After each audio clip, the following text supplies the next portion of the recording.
Hi, everybody. Welcome to Wholehearted Loving. I'm Stephanie. Hi, I'm Georgiana. We're having a giggle. We are going to wrap up. We've been doing this multi-part segments on love and the various forms that's taken or we've not been able to identify in our life. And it's kind of meandered. We're going to wrap it up theoretically today. Something to do with this mom fruit story. Georgiana has a way to tie this together. So that's what we're going to do today. But first, we're going to do a body connection practice. I want to propose a bit of a different kind of practice, Steph. That's exciting. What you were doing just as we were pressing record reminded me of the turkey dance. Oh, excellent. Wondering if we could do like a sitting turkey dance. Yeah. Yeah. What was the whole phrase? Flow like water, dance like a turkey. Yes. Yeah, great. Pretty hard to take life or yourself too seriously when you're dancing like a turkey. Yeah. Ready? Yeah. My turkey, I think, is a bit chickenish.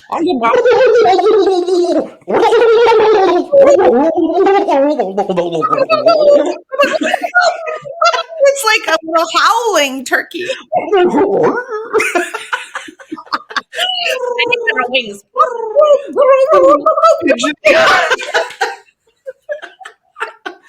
Oh, it's good. It's good. If you guys are listening, today's the day to be watching. Yeah.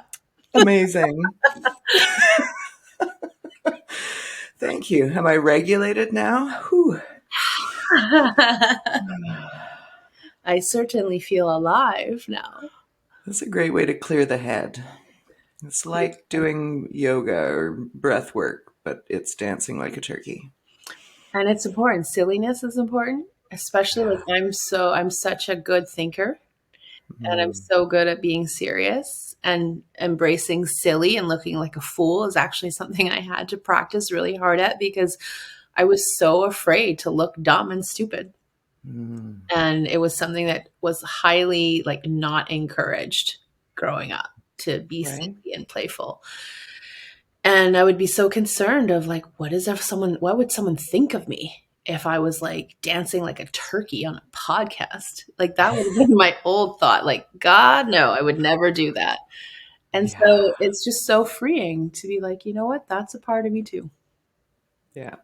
The turkey. So good. Great. Thank you. Well, now that we're settled in, how do you want to wrap up this mom fruit story? Well, I remember you asked me, something along the lines of what did you do? What did you work on so that you were able to say, yes, mom, please, I want some fruit. Buy me the strawberries and the mangoes. Mm, Because in the past, I would have just been pissed off that I just told my mom something really heart wrenching and she wants to buy me fruit. And that's right. the response. And I think in the last couple episodes, we share part of that process of what we practiced that was really helpful for me. I needed to practice receiving that level of emotional presence and warmth and love and support from women in my women's group, from friends who I have had for a long time, but I wasn't really willing to share the hard stuff, or I wasn't putting myself in the role of receiving from them. I tended to be the person who people went to who were having a hard time. I never really let myself be on the flip side of that and go to my friends and share what Mm, was hard for me. I had the habit of sharing what was hard for me with people after I had gotten through it mm, versus sharing when I'm in the middle of it, needing support. Because I told myself, I don't need help. I'm fine. I can handle this myself. And that's what I learned, not getting that from my parents growing up. So I had to relearn. I had to learn how to let people help me. And so what I found was when I began saying kinder things to myself, when I began not making myself wrong for however I was feeling or what I was needing, the things I really wanted from my parents. And I learned how to receive that from people, ask for that from people who are willing and able and have capacity to. I learned how to discern and find out what that looks like. Who are the people who are willing and able and have capacity to give in those ways and Mhm. are happy to generously give in those ways? I learned to ask those people for those things. Do you remember, or did you have a point in your personal growth? I know I've heard this from other people and I've experienced it myself, where you've started connecting, you've started sharing, and so then it's like, oh, well, I need to tell all of the people.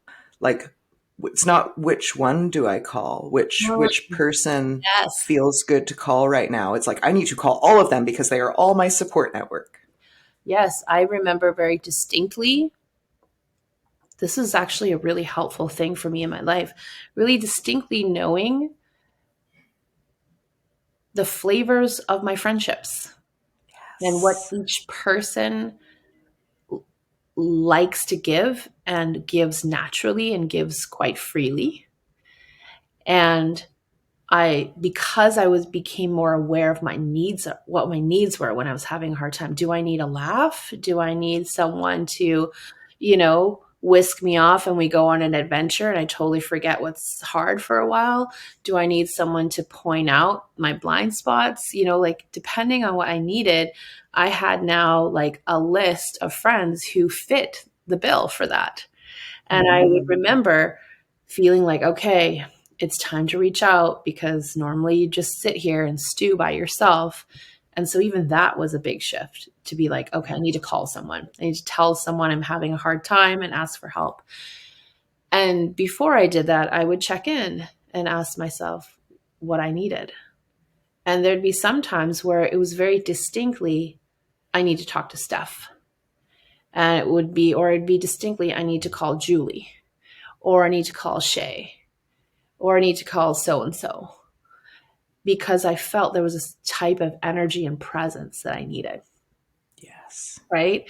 And I wouldn't expect you all to be able to give in the same way, right? And why that really helped me was because on the flip side, I remember a time where I might have taken it really personally if someone didn't choose me, didn't call me for Mm, support, didn't call me for something, right? To hang out or whatever. Why would you call them and not me? I thought I was your friend?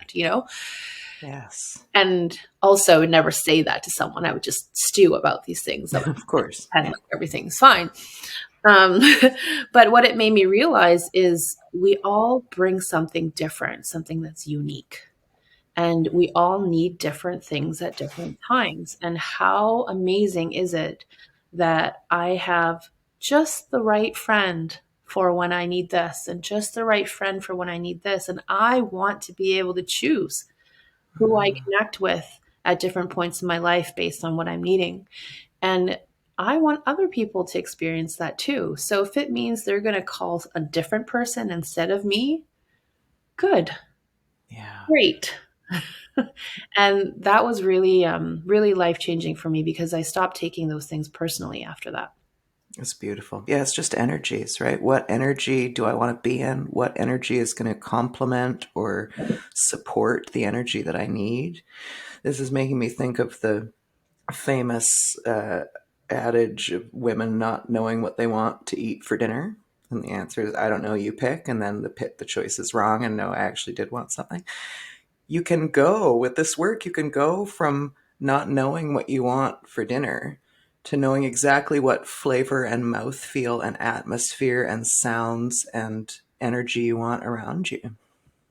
And it requires, though, that you give yourself permission to go into a discovery period, Yeah. right? Either a discovery period because you're actually unsure of what the options are and what your preferences are, or permission to speak up for what you actually know you want.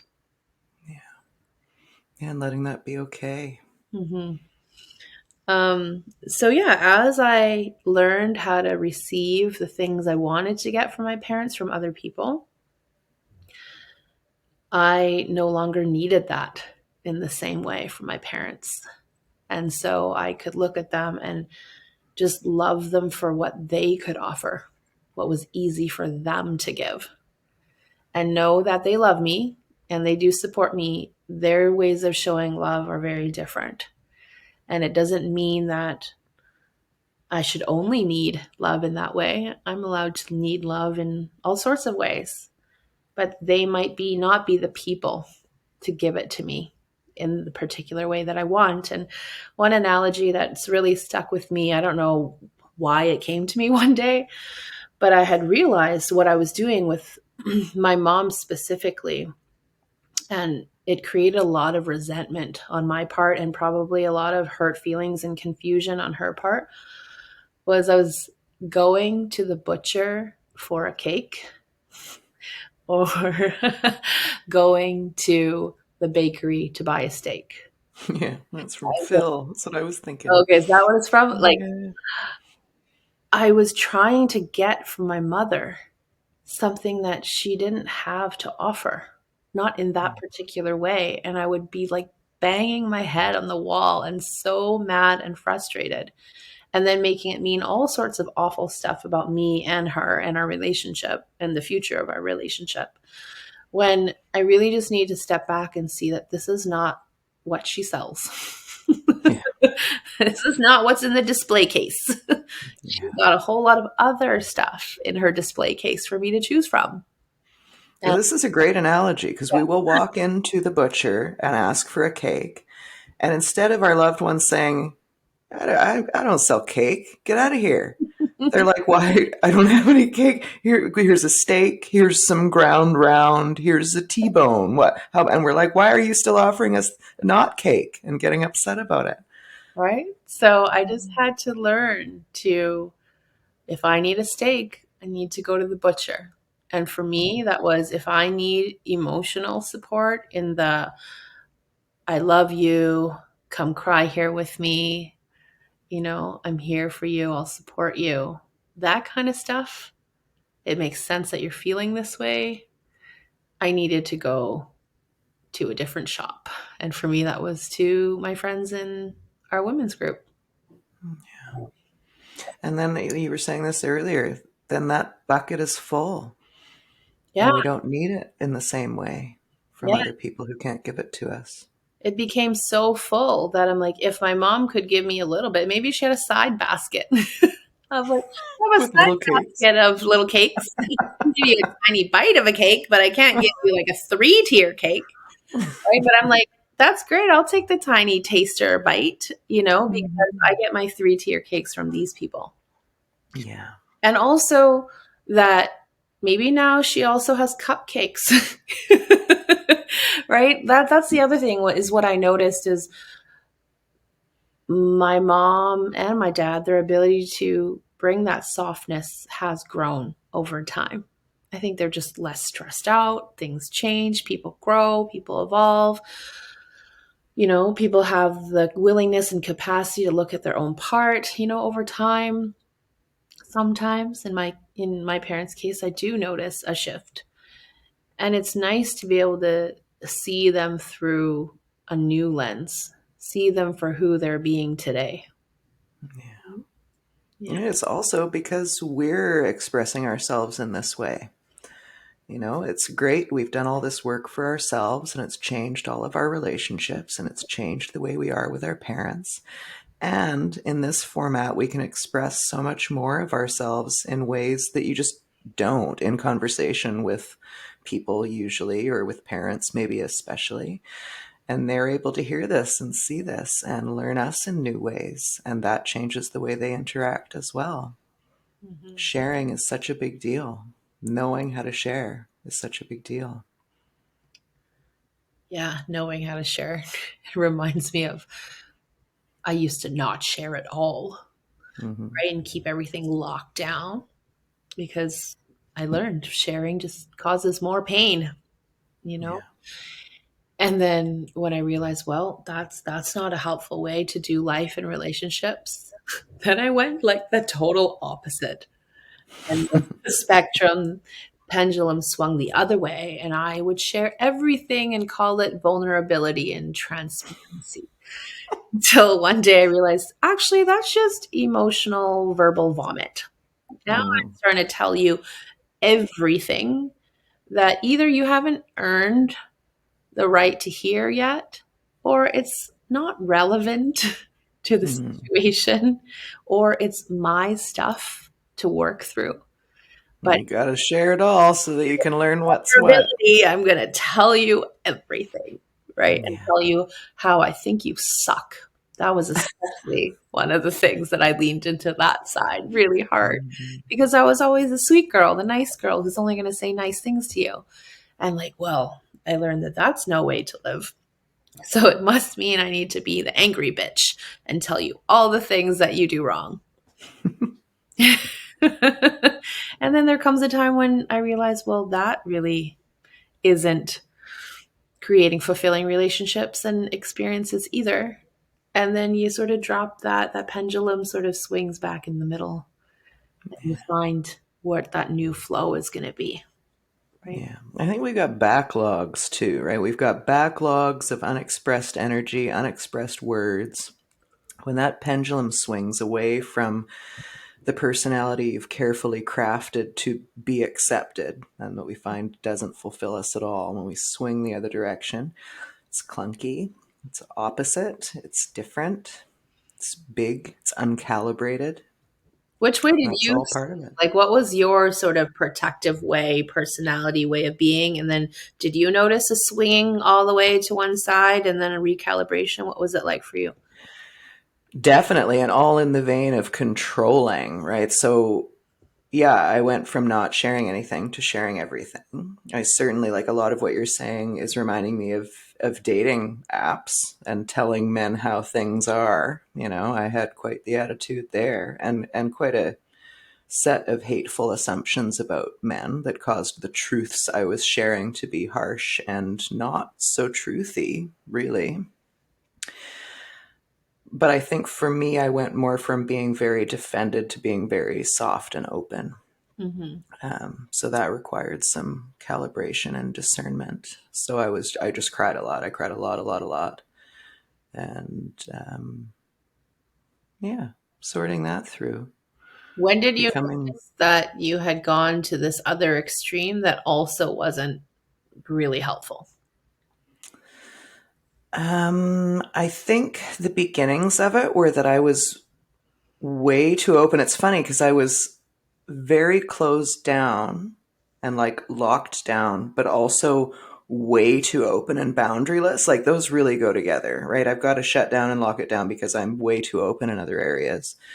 Um, I think there was a big softening after a few rounds of conscious relationship training and a couple of years in women's group in the relationship I was in, which was objectively a bad relationship. But I was so soft and open and vulnerable in it. Mm. And I remember at some point becoming protective of myself and realizing that all of this softness and vulnerability was not appropriate to be having in that relationship. Oh, so good. This reminds me of like the superpower conversation, Mm, right? Where like if I listen to you, I'm like, Steph, you had a superpower of like being like harsh and to the point. And I mean that as a superpower, right? Like that was a superpower I did not possess, right? mm, And you're starting to notice, hey, I don't want to live just using that superpower in my life. It causes certain impacts in my life and relationships that aren't what I want. So then you practice growing the other superpower, which is like softness and vulnerability and that loving energy and seeing people's good intentions. And we need to, I think, embrace and acknowledge what our superpowers are. And often those are the things we think are too much about ourselves or, something's wrong with it. But really, it's a superpower. And then we need to grow the opposite muscle. But what I find is really important is to realize when we have power is when we have many superpowers we can access and when we can discern between which superpower do I want to use in this moment, to what degree, with whom. Mm-hmm. right? And that's what I hear you saying. You're like, oh, I developed this other superpower. And then I wasn't making that discernment of, is this the relationship and is this the person to be using this with all the time? Yeah. Because actually I wasn't being treated well. And here I am bringing just softness and vulnerability and tenderness. Yeah. Yeah. Wow. Yeah. I really feel like there are energies and people that are for us, and we have to get in tune with these aspects of ourselves to be in the right place. And all of that learning is going to look clunky and feel wrong because we're learning. Mm-hmm. I don't want people to, especially as we start to learn this stuff about ourselves, we can really crap on ourselves for feeling like we're not doing the right thing or not doing it well enough or needing to change relationships or whatever. I really want people to sink into the notion that everything is a learning experience, getting us closer to our true selves and getting us closer to the situations and circumstances and people and jobs and lovers that feel good for us. I think that's a great way to look at life. And I think it's really helped my mental health to be able to look at life that way. Like if you outwardly look at my life on paper, not together with my like ex, I have an ex-husband, right? We're not together. Had a relationship after that, that this dude just walked off out of nowhere. Things were great. And then there was Daryl, who died in really tragic ways. I can look at my life and relationships and be like, man, you really effed up your life. Like, how did you get yourself in this situation? But I have never felt that way. I've never seen it that way. And that doesn't mean I never felt sad or confused or hurt or angry throughout those different experiences, and that I needed to tend to those feelings.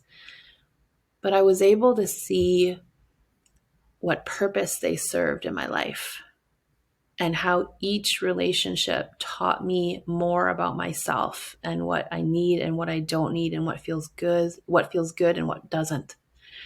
Right. And Yeah. each of them showed me parts of myself I needed to accept more deeply. And it reminds me of Viktor Frankl's book, Man's Search for Meaning, I believe. Yes. And I read that during some of the darkest times of my life. And he talks about how he survived the Holocaust. And what stuck for me was that the importance of finding purpose and meaning to the hard things in your life. And I'm very grateful that I was able to do that, because I look at my life and I'm happy about my life. But at the same time, I could imagine that lots of people might look at those markers in my life and be like, how can you be happy? Aren't you miserable? Don't you have no faith in men and relationships? And that's not how I feel at all. I'm excited for the next chapter. Right? Yeah.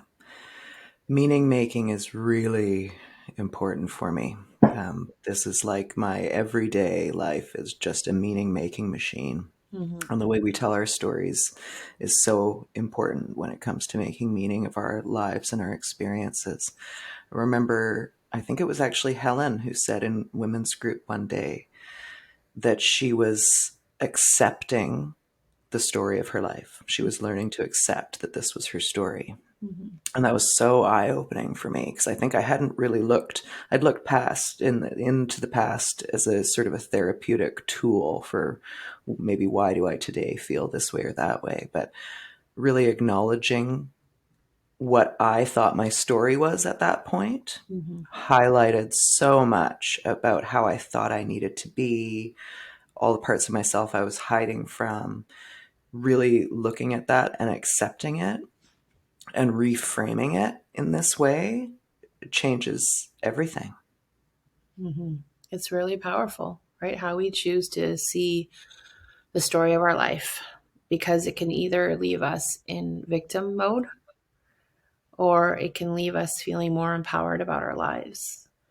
And by that, I don't mean we haven't gone through hard stuff. And sometimes we're actually the victim of abuse or crime, and healing needs to happen. Um, but can we combine that healing with also finding what it's going to mean for you that leaves you feeling empowered and that change is possible and that there's hope? Yeah. And that's why Viktor Frankl's story was so meaningful for me. I mean, how do you tap into faith and hope while being in a Mhm. concentration camp? Right. Have you seen the movie Life is Beautiful? Is that no? I think It's no. in a concentration camp. It's a man and his daughter are captured by Nazis and put in a concentration camp. Mhm. And the man's only interest in is in showing his daughter that life is beautiful and having every day be as fun for her as it possibly could be. And she didn't have the experience of being in a concentration camp the same way that someone who was, appropriately victimized. But there's a woe is me way of, you can embody that woe is me, or you can diffuse your focus, Mhm. even in really horrifying circumstances. Yeah, and it doesn't mean you discount the horror and the pain. It Yeah. means I widen the lens to Yes. also include something else. Yeah. That's what it sounds like this movie is about. Exactly. Yeah, exactly that. Yeah. Hmm. Hmm. The mom fruit story. Mom fruit story. Did we cover what you wanted to? I know when we came into this conversation, you wanted to talk about the reframing of that, how you were able to accept this love in this way that you might not have been able to recognize before. Yeah, I mean, I think we touched on things, and really the main realization for me that day that mom offered me fruit is I'm really proud of myself for acknowledging that these needs were true that I had. I was just looking for them from someone who didn't have the ability to give them.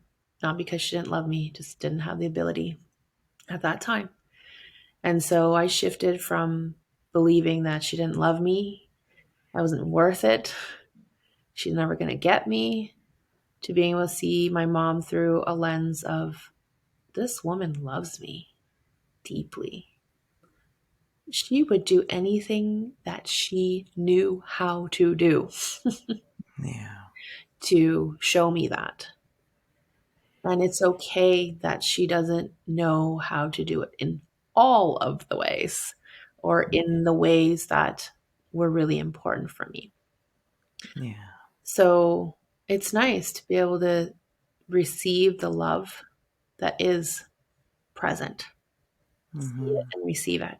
And it reminds me of, well, I'll tie back to the five love languages. I Hmm. remember someone, it might have been my friend Kat, asked me one day, or we had a conversation about it. And we talked about how do we love ourselves according to our love languages? Do we give ourselves love according to our love languages? Right. And for me, what I notice is my top two love languages have been words of affirmation and physical touch. And if I look back at my childhood, it's because those are the two I felt were so lacking. My parents were so good at giving through acts of service. That was really their thing. Hmm. And I was like, I don't want you to give me the oranges. Right? That was probably an act of service and a gift in their mind. But Hmm. I was like, just give me the hugs and the I love yous and I'm proud of you. And the more I practice loving myself according to my top two love languages, things begin to change. Yeah. Beautiful. I'll link to the love languages if people don't know what their love language is. There's a quiz you can take online. There's probably 100 quizzes you can take online.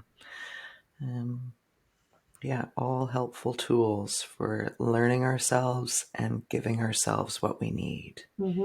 Yeah. And like, like we're talking a lot about, am I willing to receive what I need from the people who can give it.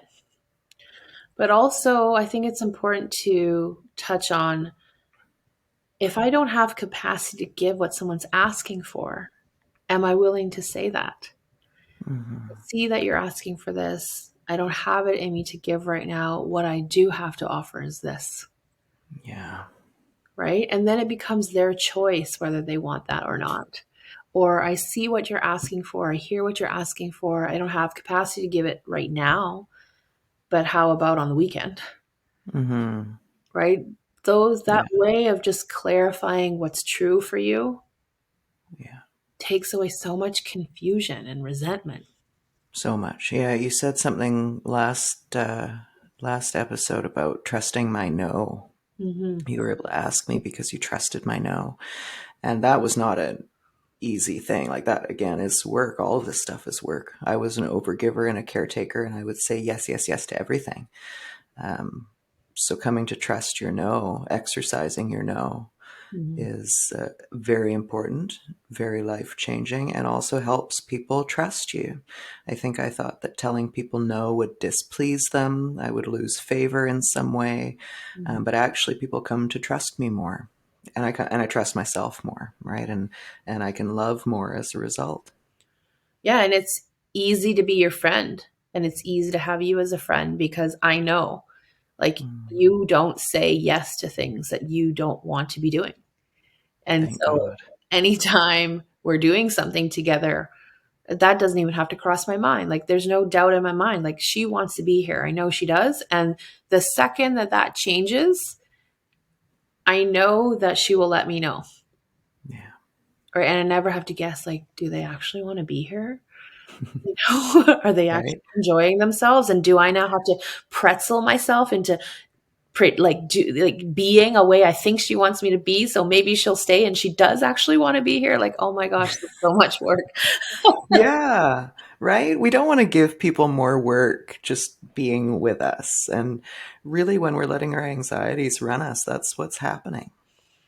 Yeah. And I want you to know too that there are things that for me might naturally be a no, but that I know you love, and I want to have the experience of being with you loving something. So I would say yes to it. Like there's layers that I can access now that I wouldn't have been able to before because I was so locked into one way that I thought I needed to be. Yeah. And like, and yet still that yes is a yes. Because Yeah. you're Yeah. like, It's a yes. I really Yeah. want to experience that. Right. Yeah. And so, Yeah. yeah, I think I would have been really rigid in my no's before as well. Like there wouldn't have been room for it when I was learning what a no was. I was just like, nope, that's a full body no from me. See you later. that's totally Whereas how you now, say it too. yeah, that's a no from me, dog. Or I'll just send you the American Idol meme. That's a no from me, dog, with Randy Jackson. So such a good meme, good tip. If you're learning your no, you can just download some memes and send those. People will understand. It makes it more relatable somehow. But so that pendulum swing from all the yeses to, oh, this feels like a no. There's definitely space within those no's that it takes discernment to access and practice. And I guess I had to fill my bucket of no's so that I had room elsewhere. No. So, well, I think that's the thing is when we're always used to saying yes and we're terrified of saying no,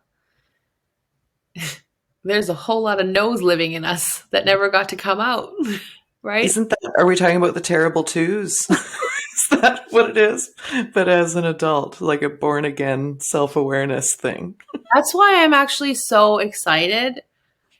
I don't always love it as a mom when my kids say no, but there is a sense of pride when they say Mm, no. I'm like, oh, they know how to say no. They trust our relationship enough to say no. They yeah, know that you can love someone and say no, yeah. right? And as a mother, that just brings me like just a deep sense of, what's the word? Confidence Mm, that they're going to be okay out in the world yeah, because they know how to honor their no. And yeah. they also don't see no as a personal thing. So when they also know how to receive no's, Mm, they know that that's big. love and care is still there. Yeah. I had to take 4 decades to learn that. That's still good. Still ahead of the game. Still good. But that's what makes me happy when I work with parents and, they're so exasperated with their children saying no and not being agreeable and obeying. I like to help them see what skill they're helping them grow in life by being able to say, I don't like that. Or, Hmm. no, this is not for me. Right. Yeah. And over time, we can teach them how to share their no's in a more respectful and loving way, because 2-year-olds, that's not their priority. Respectful, loving language. Right. But they can learn that part over time. But if we don't give them space to say the no's, it's a Mhm. lot more time and effort to help them find their no again. Yeah. Yeah, for sure. That's interesting. And there'll be, so you said agreeableness, which made me think of the big five personality traits, and be curious how that shows up differently for children with just different personality traits. How big that no is, how adamant, if there's space within it.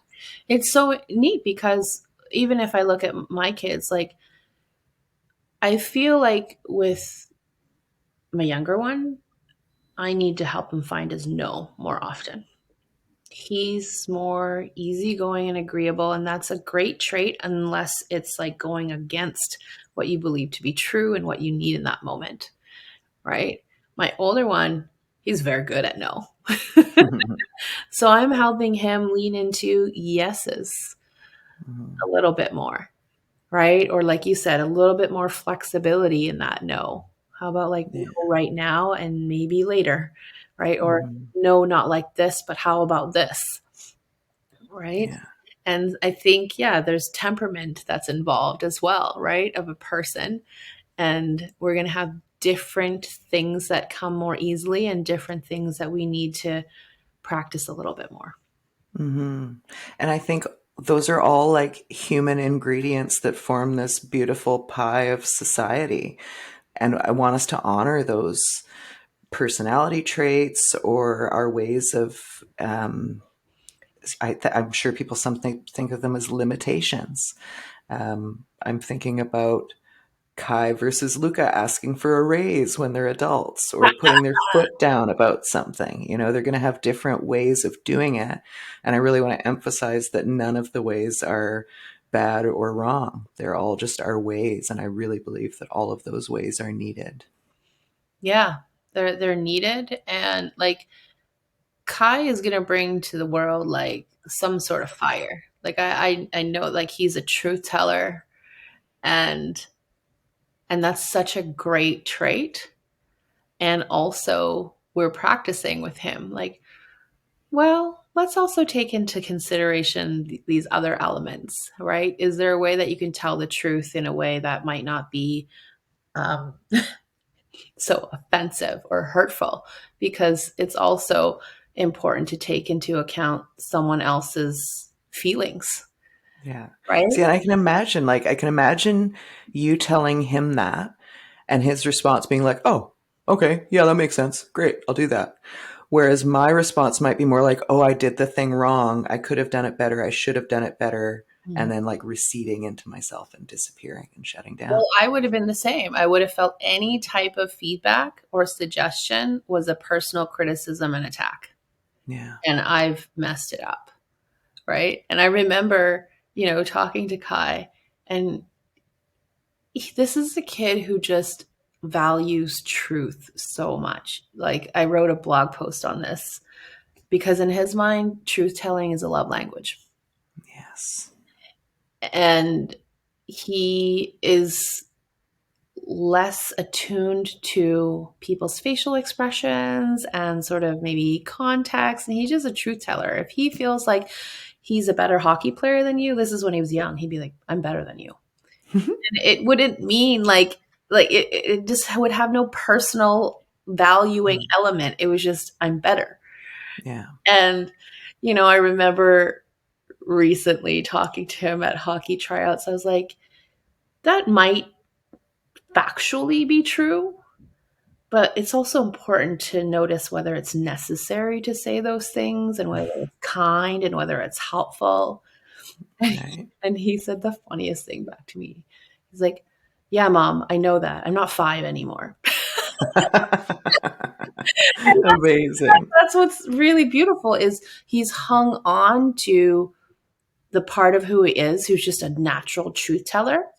Hmm. And he's learned to sort of soften some of those edges based on context and situations when it might be needed or helpful. Yeah. Right? That's making me think of the ways that we receive objective truth. So, and here's another way that you and I are different. You would be working on the way you deliver so that it can be better received. Mhm. And I'd be working on the ways that I receive so that I can not be hurt by whatever's delivered. Right. And I see a lot of that, and I identify with Kai so much. Like, truth telling is definitely my love language. Mhm. Um, so there's something in there about the ways that we receive facts. How do facts, just objective facts, impact us? What stories do we make about them? Mhm. I remember an exercise we did in women's group that I was just appalled by initially, and then it was so impactful. And I was like, can you even do this? Like, is this legal? And it was just simply a woman stands in the middle of the circle and we all make objective observations about her physical body. Oh, I remember that exercise. And it was things like the examples. So they started out giving us these examples, and I was like, "Oh, can you say that to a person?" It was like, I see a woman with small breasts. I was like, "Oh, she has small breasts. Like, what will she do now? Like, did she know she had small breasts? Are we all judge? Like, all this, my brain just exploded about the simple fact of this woman has been told she has observably small breasts. Mhm. That's it. Yeah. And How we does someone receive that we fact? receive that as a fact. And I Yeah. had to really practice this because there was just so much criticism and comparison growing up, like for me. And I took it all so personally. And I had Yeah. to catch myself. Like, is it objectively true what this person said to me? I'm like, well, actually, it is. And that's it. It's just a fact. That's all. I'm the one sitting here making it mean all sorts of terrible things about myself and about this other person and about our relationship when Yeah. that's not what's going on. Right. And I remember looking around. So, like a baby looks around to see how they're supposed to react. I remember I was just boom, boom, looking around at everybody's reactions. And that's also one of the beautiful things about doing this work in group is to observe all the various reactions that a person might be having.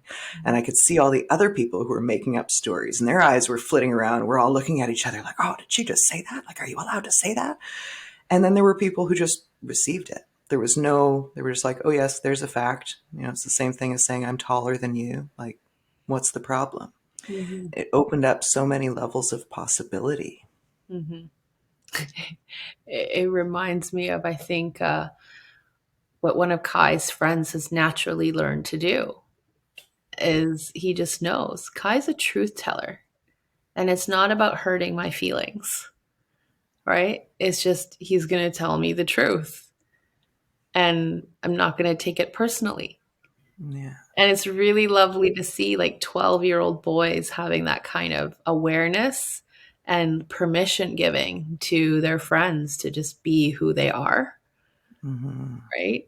And then also, if he feels like, dude, this is enough with your truth telling, he'd tell Kai, That's important. Yeah.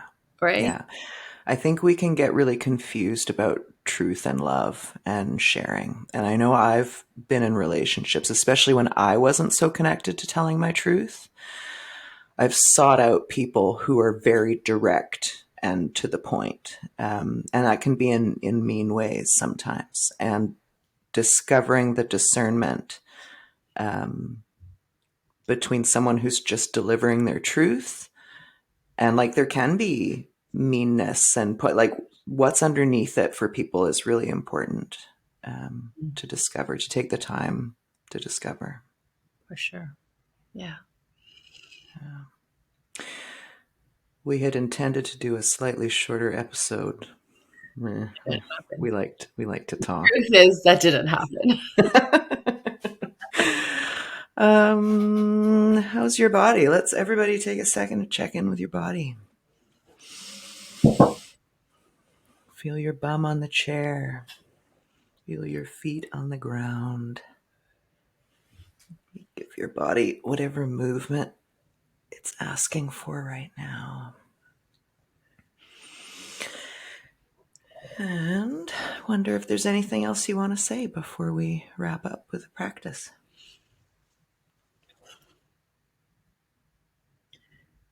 Just notice if you're going to the butcher for a cake and to the bakery for a steak. Gold right there. Yeah. Yeah. Do you have a practice you want to share? Do you want me to share something? I do actually have one. So this is specifically around tension in, what are these? Trapezius muscles? I don't know, somewhere up above your shoulder between your neck and your Yes. So with neck tension and with tension generally, we're often holding a lot of tension that we're not paying attention to. Um, so we'll do this stretchy and massaging the neck thing and massaging the trapezius. And there's a way to release this that helps align with our nervous system so that our body actually relaxes instead of just this in the moment relaxation. So what we're going to do is one shoulder at a time. Let's start with the left shoulder. You're going to very slowly, I'm going to count to 10. And you're slowly going to raise your shoulder up as high as it can go to your ear over the course of that 10 count. Okay, so slow movement.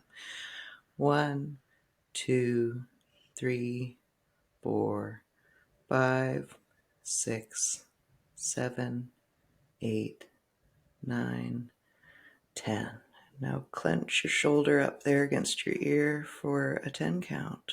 1, 2, 3, 4, 5, 6, 7, 8, 9, 10, and a release 10 count. 1, 2, 3, 4, 5, 6, 7, 8, 9, 10. And we're going to do the other side.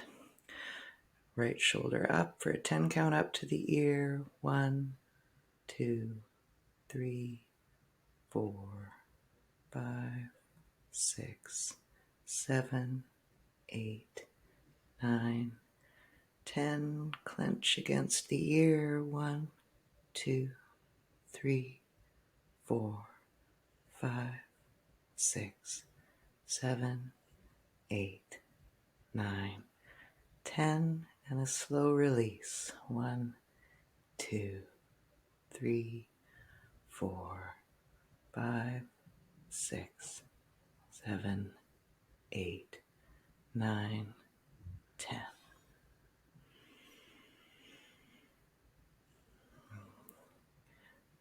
This slowly demonstrates to our body that there is going to be actual release, as opposed to the placating release we try to give with the little stretches. And it's an actual reset. I felt that reset. Yeah. I felt like, I'm like, oh, it's like this layer of fog lifted or something. A layer of fog that I wasn't present to. Yeah. And also, that felt like Sesame Street for nervous system regulation.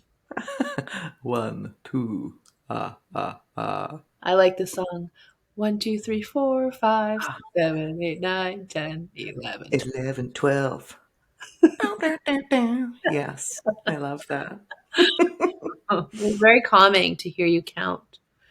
Good. Okay. Anything outstanding? That makes me think of tax accountant life. No, there's nothing outstanding. Thank you for asking. All right, meeting adjourned. Okay, then we will see you next week. So, as usual, like, follow, and subscribe. And if anything we've said here today has been helpful for you, please share with somebody you care about. See you next time. See you next time. Bye. Bye.